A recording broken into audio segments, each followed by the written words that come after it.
اعوذ باللہ من الشیطان الرجیم، بسم اللہ الرحمن الرحیم۔ پچھلی جو ویڈیو تھی اس میں نے آپ کو بتایا تھا کہ اگر آپ اپنے دشمنوں سے بڑا تنگ ہیں اور ان کی سازشوں سے اور وہ آپ کو بڑا پریشان کرتے ہیں، تو میں نے آپ کو دو قرآن شریف کی آیتیں بتائی تھی، ایک دعا بتائی تھی کہ جس سے دشمن جو ہے وہ زہر ہو جاتا ہے اور آپ کے اوپر حملے کرنا بند کر دیتا ہے، بلکہ وہ اپنی ٹینشنوں میں پڑ جاتا ہے۔ ٹھیک ہے جی۔ آج میں آپ کو بتا رہا ہوں زبان بندی۔ زبان بندی کا مطلب یہ ہوگا کوئی ایسا بندہ ہے جس کی زبان، یہ بھی بیسیکلی دشمنی میں آتا ہے، لیکن کچھ لوگ ایسے ہوتے ہیں جو دشمن نہیں ہوتے لیکن وہ زبان کے بڑے تیز ہوتے ہیں۔ اکثر دفتروں میں یہ ہوتا ہے کہ آپ کا جو باس ہے نا وہ زبان کا بڑا تیز ہے، وہ عادتاً اس طرح کے ہوتے ہیں، اور وہ چیز بعض اوقات جو ہے نا، وہ ایک بندہ جو ڈیووٹڈ بندہ ہے، جو پڑھا لکھا جو کام کر رہا ہے، وہ بڑا پریشان ہوتا ہے اس چیز کے اوپر، کیونکہ وہ اس طرح کی زبان کا عادی نہیں ہوتا۔ یہ عمل ہے جی فوری طور پہ زبان بندی، مطلب یہ آپ پڑھیں گے تیسرے دن جو ہے نا اس کا افیکٹ آنا شروع ہو جائے گا کہ جو آپ کا باس یا کوئی بھی آپ کی، جیسے خاوند بیوی کے لیے بھی پڑھ سکتا ہے، بیوی خاوند کے لیے پڑھ سکتی ہے، کوئی ایسا صرف یہ اس میں ہوگا کہ زبان بندی ہو جائے گی۔ زبان بندی کا مطلب کہ وہ جو اس کی چربا زبانی ہے نا، وہ جو تیز بولتا ہے یا وہ غصے سے بولتا ہے یا وہ اگریشن بہت زیادہ شو کرتا ہے، وہ آپ پہ شاؤٹ کرتا ہے، وہ چیز ختم ہو جائے گی۔ ٹھیک ہے جی۔ اس کا طریقہ آپ کو بتایا تو 3 بار درود شریف پہلے پڑھنا ہے، درود ابراہیمی، 3 بار درود شریف بعد میں پڑھنا ہے، 3 دفعہ بھی پڑھ سکتے ہیں، 11 دفعہ بھی، 13 دفعہ بھی، وہ جتنا گڑ ڈالیں گے اتنا میٹھا ہوگا۔ 121 بار آپ نے پڑھنا ہے سورہ طٰہٰ آیت نمبر 107، وَخَشَعَتِ الْأَصْوَاتُ لِلرَّحْمَٰنِ فَلَا تَسْمَعُوا إِلَّا ہَمْسًا۔ یہ میں دوبارہ رپیٹ کرتا ہوں، وَخَشَعَتِ الْأَصْوَاتُ لِلرَّحْمَٰنِ فَلَا تَسْمَعُوا إِلَّا ہَمْسًا،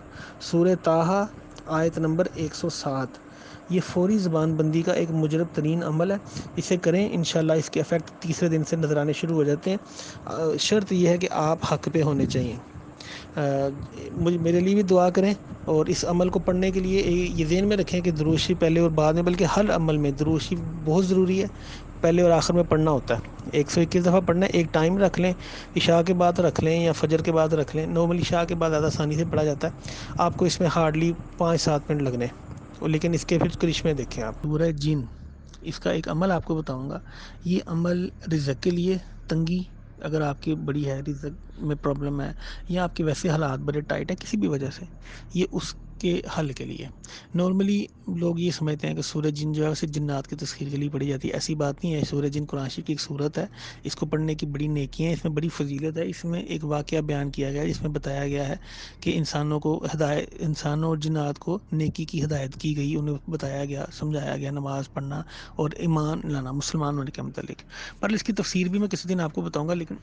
اس ویڈیو میں آپ کو یہ بتانا چاہ رہا ہوں کہ سورہ جن کا میں ایک عمل آپ کو بتاتا ہوں، اس عمل سے 2-3 فائدے اسپیشلی ہوتے ہیں، جس میں ایک فائدہ یہ ہے رزق، برکت۔ سورہ جن کا ایک عمل ہے جی، اگر کوئی بندہ، کہ دشمن اس کا یا وہ بیچارہ، اگر کوئی ایسی کوئی پریشانی آ جائے کہ وہ بندہ جیل میں قید ہو جائے، قید خانے میں چلا جائے، اور وہاں سے رہائی کی کوئی صورت نظر نہ آتی ہو، تو اب کیا ہے، اس کا ایک عمل ہوتا ہے سورہ جن کا، جس میں آپ 7 دفعہ سورہ جن ہر روز پڑھتے ہیں۔ یہ ذہن میں رکھیں، یہ چلہ نہیں ہے، اس میں کوئی پرہیز جلالی جمالی کرنے کی ضرورت نہیں ہے، اس میں کوئی پریشانی نہیں ہے، اس میں کوئی چیز نظر نہیں آئے گی، لیکن یہ کس مقصد کے لیے ہے؟ یہ اس مقصد کے لیے کہ جو آپ کے کرنٹ حالات ہیں، جو آپ ایک بور میں پھنس گئے ہیں، جو آپ ایک سرکل میں پھنس گئے ہیں، اس سے کوئی ذریعہ نکلے، کوئی روشنی کی امید نظر آئے، اور آپ کو کوئی رستہ نظر آئے جس میں آپ کامیاب ہو جائیں۔ مثلا ایک بندہ جو جیل میں قید ہے، اگر وہ نکل ہی نہیں پا رہا، بیچارے کو کسی بھی وجہ سے وہ قید ہو گیا اور وہ ایکسٹینڈ ہوتا جا رہا ہے بلا وجہ، وہ قید اس کی بڑھتی جا رہی ہے، تب یہ پڑھی جاتی ہیں تاکہ وہ اس کی جو وہ کرنٹ مشکل ہے وہ اس سے نکل جائے اور اس کے حالات بہتر ہو جائیں، اللہ تعالیٰ اس پر رحم کر لے۔ اسی چیز کو آپ روزی رزق کے اندر بھی اٹیچ کر سکتے ہیں۔ روزی رزق میں کیسے اٹیچ کر سکتے ہیں؟ ایک بندہ ایک سرکل میں پھنس گیا ہے، وہ قرض کا سرکل ہو سکتا ہے کہ وہ جتنے پیسے کما رہا ہے وہ سارا قرض کے سود میں نکلتے جا رہے ہیں، یا ایسی پریشانی، اس کو ایسی بیماری بیچارے کو آ گئی ہے کہ جس کی وجہ سے وہ ٹھیک ہی نہیں ہو پا رہا، وہ ٹھیک ہوتا ہے پھر اس میں تکلیف شروع ہو جاتی ہے، وہ ایک سرکل میں پھنس گیا، وہ ایک قید ہو گیا اس بیماری کی وجہ سے، یا اس جو سود والے قرض کی وجہ سے، یا اپنے ویسے کسی حالات کی وجہ سے کہ جی وہ محنت تو کر رہا ہے لیکن وہ اس جگہ سے نکل نہیں پا رہا، اس کو آگے بڑھنے کا کوئی رستہ نظر نہیں آ رہا۔ تو اس کے لیے کیا چیز آپ کو یہ میں آپ کو بتا رہا ہوں، 7 دفعہ یا 11 دفعہ یا 33 دفعہ آپ درود ابراہیمی پڑھیں گے، پہلے،